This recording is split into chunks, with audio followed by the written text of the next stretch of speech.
Alright guys, welcome back to Formula 1 news. More drama between Lewis Hamilton and Max Verstappen, with Hamilton claiming Verstappen's comments criticising the weekend were proven wrong by the race on Saturday evening. This comes amid suggestions that Red Bull and others have been pressuring Max to back down on some of his statements after the outrage he caused earlier in the weekend. Very much intrigued your thoughts in the comments below. Hit the like button if you enjoy. Subscribe if you're new as always. I would greatly appreciate it. First of all then, we've got to look at these comments because Verstappen was on an absolute rampage this weekend. He was calling out everybody and anybody, mainly regarding his criticisms that the Las Vegas Grand Prix was really just there for show rather than for the sporting side of things. He made a very interesting analysis actually, saying that when he goes to circuits like Spa, like Monza, the fans there are there for the racing. You know, they understand what the drivers are putting on the line. He said, look, if I want to go and have a good time, I can go to Magaluf and have a few cocktails or whatever his suggestion was. He's like, look, if you're going to do this and try and bring new fans in, at least show them, you know, what's actually going on here rather than just it be there in the background and people are spending their time doing other stuff. That's how you get people into the sport. Definitely interesting analysis there from Verstappen, but I definitely think some people believe he went too far with his commentary at times. Verstappen said, you know, Monaco is the Champions League, this is the National League. His comments on the fans and the issues they had on definitely valid concerns, and for good reason. Formula 1 are getting sued over the issues on FP2 when the fans were kicked out shortly before free practice. They were then told, yeah, well, unlucky guys, I know you paid your big money to see this, you didn't see anything, here's a $200 voucher to spend at our store. And as Verstappen says, then they make money from it here too. Awesome. If I were a fan, I would tear the whole place down, is what he said. So Verstappen was on an absolute rampage. He was calling out everybody. Toto Wolff then was defending it, and Hamilton was saying, no, well, you know, it's good fun. Charles Leclerc as well was pretty happy about the weekend. Most drivers agreed with many of the negative angles Verstappen was bringing up, and of course it got a lot of negative coverage in the media as a result. Things like when there were certain bridges that Formula 1 were covering up with opaque things so people can look through. It's stuff like that that send kind of the wrong message in terms of trying to grow the sport, although it turned out people could find ways to look through for free anyway by, you know, ripping holes in, tarpaulins, stuff like this. Verstappen also went on to say, following some of the pushback to his own comments, that some drivers agree with him, but they think it's fun to say the opposite of what I say. I'm not going to drop names, but he believes that some people say the opposite of what he says publicly just to be against him, even though they might actually agree with what he's saying. Is he talking about Hamilton? I mean, there's not too many drivers he could be talking about, because there's not too many drivers that would even consider doing this for the purpose of simply opposing Verstappen, and there's not too many drivers that actually were pretty gung-ho bullish on the Las Vegas Grand Prix anyway to choose from. So that's one comment to keep in mind. Now, the weekend definitely had its problems, no doubt. The Sainz penalty was probably the worst offence, really. The drainpipe cover that comes loose, I think it ripped a hole in Sainz's floor to such an extent that you could see from the cockpit onto the track down below. And Verstappen also said that Sainz apparently couldn't even feel his legs for a few seconds after the impact, and there was some concern that if that had gone differently, Sainz might have been paralysed or worse. So thankfully that wasn't a problem, but for Toto Wolff to say, oh, you know, it was only a loose drain pipe, it doesn't matter, I think that's kind of missing the point here. Now, as a result of that monumental cock-up, let's be honest, by not welding down the drain covers and all this stuff, the FP2 was delayed, fans waited hours, and then were kicked out by police shortly before things were going to begin. So there were plenty of problems with this weekend, but when things got underway, qualifying went pretty smoothly, and the race, I think, was better than many anticipated. There was lots of reasons why it worked well. I think probably the primary reason, as far as I'm concerned, is that the way the DRS zones and that Sector 2, because it's relatively slow speed round by the sphere, it means that it's mainly mechanical grip in that section rather than aerodynamic performance, which you see be required, let's say, in turn 2, turn 3 onto the first DRS straight. When you're going around those corners, it's tough to follow because of the dirty air, but the DRS helps you keep up. And then through the middle sector, because it's kind of slow speed, the dirty air isn't as relevant, which means that by the time you get to the strip and all the way down in the run to the first corner, you actually get quite a good chance to overtake and to keep up with the cars ahead, and it's more difficult to, run off into the distance. Vasseur also mentions the issues they had with Sainz's car, the amount of money. I think they said it cost about $1.5 million, the damage they had from something that was not at all their fault. So, as he says, we've got a lot of consequences on the financial side and on the budget cap, right? I mean, if you're Ferrari, that money that's been spent on fixing Sainz's car, which was not their fault at all, and he got a penalty for, is eating into their budget cap that they can use on development presently for next year's car. So I'm sure they'll try and, appeal, let's say, to the FIA to say, look, can we find an exemption for this cost in the cost cap because it wasn't our fault? I don't know if they're going to get that, but Vasseur will keep on trying. So despite all the negative comments around it from, in part the media, but also Verstappen himself, who was definitely stirring up a lot of negativity around the weekends, Sunday, or let's say, well, Sunday for me, Saturday night in Las Vegas was something of a different story, right? Verstappen, he was on the radio, Viva Las Vegas, all this stuff, and even afterwards when they did the Bellagio, whatever it was called, I think it created quite a good amount of racing here, so it was a lot of fun. I hope everybody enjoyed it a bit. Already excited to come back here next year, he says. So, a bit of a change of tune, right, from Verstappen, because you might have half expected him to get up there even after winning. He's done a lot of winning this season to continue his criticism of the weekends. Now, sure, I'm sure that he enjoyed that race. The way that he raced, the first corner, the 5-second penalty, fighting his way back to eventually win by a couple of seconds. I'm sure that had been very enjoyable way to win for Verstappen rather than just driving off into the sunset like has often been the case this season. So, I don't deny that he's excited to come back and race again, but the fact that he's like, oh yeah, really excited to come back and, be here in Las Vegas again after literally slamming it into the ground all weekends was somewhat uncharacteristic for Max on the course of the weekends, and that's why it stirred rumours that from Eric Van Haren, who knows people internally at Red Bull, speaks to Max on a relatively regular basis, Max Verstappen caused bad blood here and there with his statements after qualifying, and he was told so.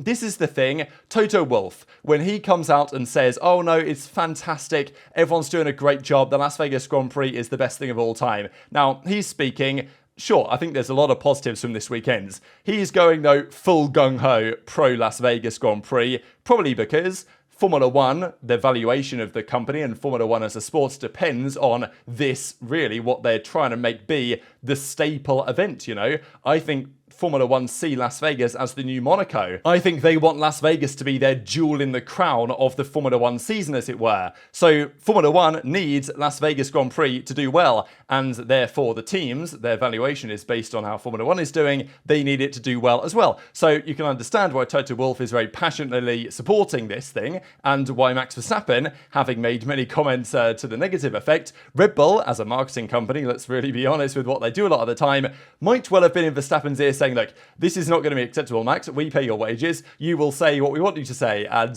to some degree, Verstappen's always going to speak his mind to some extent. But I think that the rumour is anyway that he was told, look, Max, calm it down because, the higher-ups aren't so happy with you saying this type of stuff right now, especially as the reigning world champion and now 3-time world champion of the sport. Even Jos Verstappen, his father, went as far to say that he went too far. I understand his opinion, but you can't blindly jump into everything. So if Jos is saying he's gone too far, then, I'm sure there might be some strings being pulled, shall we say, there in the background. But generally the perception that I got, I don't know if any of you guys attended. If you did, be really intrigued to hear your thoughts in the comment section below on how you found the weekend in general. A couple of guys I know of that attended said that it was fantastic, great experience. Sure, practice wasn't great on the Thursday night, but the race itself, qualifying, apparently was spectacular. So hopefully that all attended had a great time, and that seems to be the general perception, that everyone was there, had a really good time. So that's great to see. I think it's very positive that this is the case. And let's be honest, we had a very good race, all things considered. One of the races of the season, definitely up there, I think.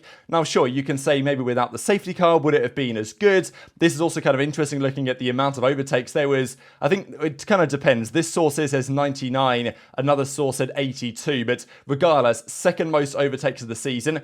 As I've said before, not a perfect correlation. And to be fair, Hamilton also was overtaken a few times when he had the puncture, But maybe that's not being counted here for whatever reason. You get the picture, right? That on average, the average car overtook or was overtaken 5 times. So, there was a lot of action, especially for Hamilton, Piastri, obviously Verstappen as well, had a lot of overtaking to do in this race. There was a battle for the lead. I mean, for a time, Leclerc looked like he was going to win until the safety car. Then it looked like Perez was probably going to win. Then, of course, Verstappen Verstappen took over. So, I always think that races depend a lot on what happens at the front of the field. Brazil was, sure, the Perez-Alonso battle for P3 was great, but when it's not a battle for the lead, it never quite feels the same. When the win is in doubt, that's when you get really great races, and that's kind of what we had this weekend. I think the track helped that to some degree.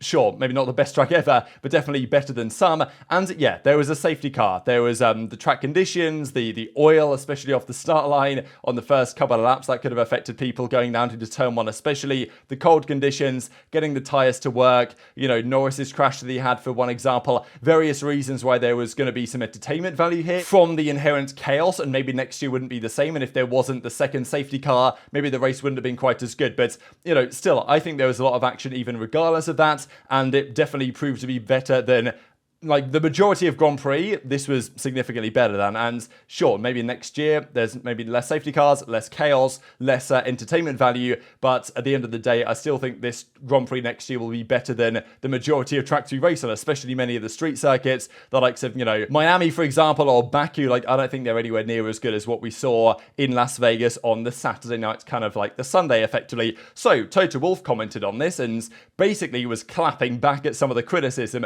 largely from Verstappen. Let's be honest, as he says, it was extraordinary, this event, and it shows that the criticism was blown out of proportion. Lots of things were said that took a little bit out of proportion or too negative, but we're leaving Las Vegas with a great weekend. I think it would have increased the popularity of Formula 1 in the States, that's for sure. There's nothing negative that I can find. The drain cover was nothing. Now we discuss why I'm not so convinced by that statement, but he says, a spectacular race, great audiences, mega events, some good racing in the front. That's what we will remember from the inaugural Las Vegas Grand Prix. Ticked all of the boxes. This is the one thing that he did want to get changed, and Christian Horner and other team bosses agreed in this as well. The fact that the Grand Prix, let's say qualifying especially, qualifying starting at midnight on the Friday night, that's tough for the entire teams. The fact that they're doing qualifying and then let's say practice on the Thursday that finished at 4 a.m. local time, then the drivers are in a briefing, then the teams are working overnight, that's tough, so they kind of want things brought back to a more reasonable local hour. That might affect European audiences in the future, but that's one thing they're potentially trying to push for. And this is the thing that Christian Horner said, that basically the team was destroyed by the very intense schedule, and that's the main thing they want to change around. But Lewis Hamilton, after the Grand Prix, he made a statement that's very, as far as I'm concerned, clearly targeting what Verstappen had to say earlier in the weekend, saying that he wasn't expecting the track to be as good as it was, but from his point of view, had a really fun race. Now, it was a very chaotic race for Hamilton. He was making progress after a poor qualifying, then he had the puncture, dropped down, safety car happens, fights his way all the way back to P8 on track, and then P7 with George Russell's penalty, saying that as well he thinks that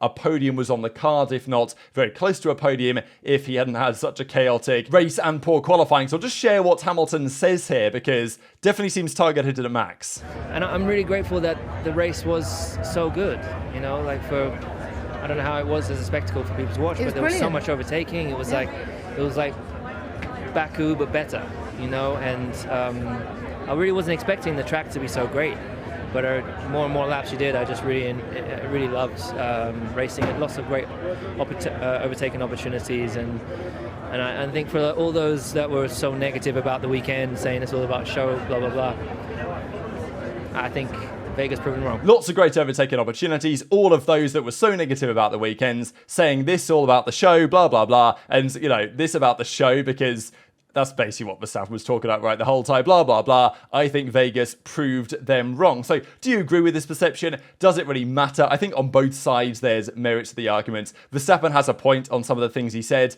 but at the end of the day, I think the Vegas Grand Prix seemed to me on the outside like a fair bit of a success. People that attended seemed to think it was good. And let's be honest, this is only year one of the Vegas Grand Prix. Next year, and for the next 10 years, because it's on the calendar for at least 10 seasons, I'm pretty sure, there was a few issues. Definitely teething problems. The fact that the opening ceremony went on so late that the FIA and the stewards couldn't do the appropriate pre-track inspections. So therefore, that caused the issues that we had in the practice sessions. That caused the issues for the fans. The paddock had like no lighting either, which the photographers and nobody was really massively happy with. So definitely some things to fix. But in terms of qualifying, which is very entertaining to be honest, and in terms of the race, which is also equally entertaining, one of the races of the season, I definitely think a lot of the criticism going into the weekends probably went a bit too far. I mean, sure, it is there for the show in part, but I think that, you know, it was also a spectacular sporting event as well, and I think that people will have felt that who were there in attendance.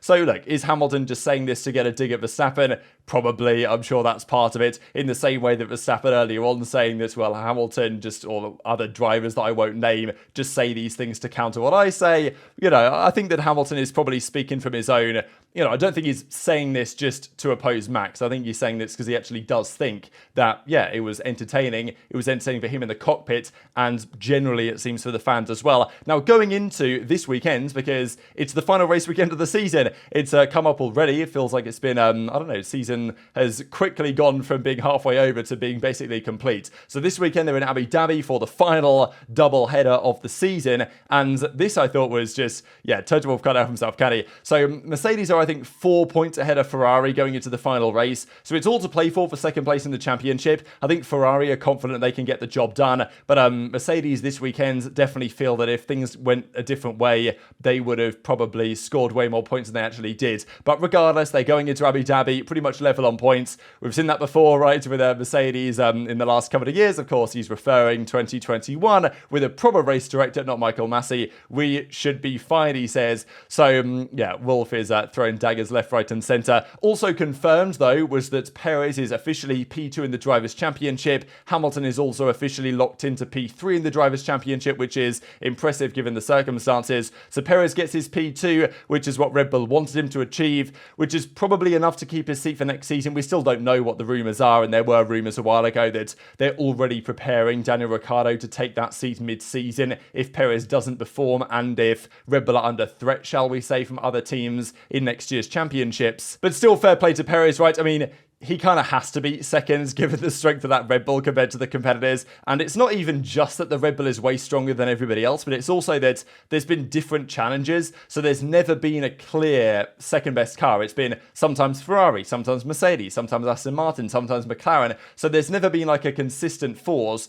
that's been there getting third places all the time. It's been all over the place. So there really are no excuses for Perez not to get P2 in that car. He has achieved that now. He's still obviously miles behind Max, but that's the first time that Red Bull have ever achieved that in their Drivers' Championship history. I mean, you know, Webber never did it a bit compared to Vettel back in their kind of domination days, but even then, like, that Vettel domination was not quite to the same extent in some of those seasons than we have seen Verstappen and Red Bull at the moment, right? I mean, back then there was more other teams that were competitive, despite the fact that Vettel was winning the championships. Webber never got seconds to Vettel, but Perez has now achieved that for the team. And just before we close out here, Nick De Vries, who, to be fair, has shown good pace in endurance cars before. He was in Formula 1 earlier this season, and he will be walking into, effectively, the best seat, as far as I see it, in the WEC. He'll be driving alongside Mike Conaway and, of course, Kamui Kobayashi, legendary Japanese driver in Formula 1. They call him a podium finisher, but, you know, 24 Hours of Le Mans winner and a legend of the sport and no doubt one of the best drivers in WEC. Nick De Vries will be alongside them, apparently, next season in the Toyota Gazoo number 7 car. So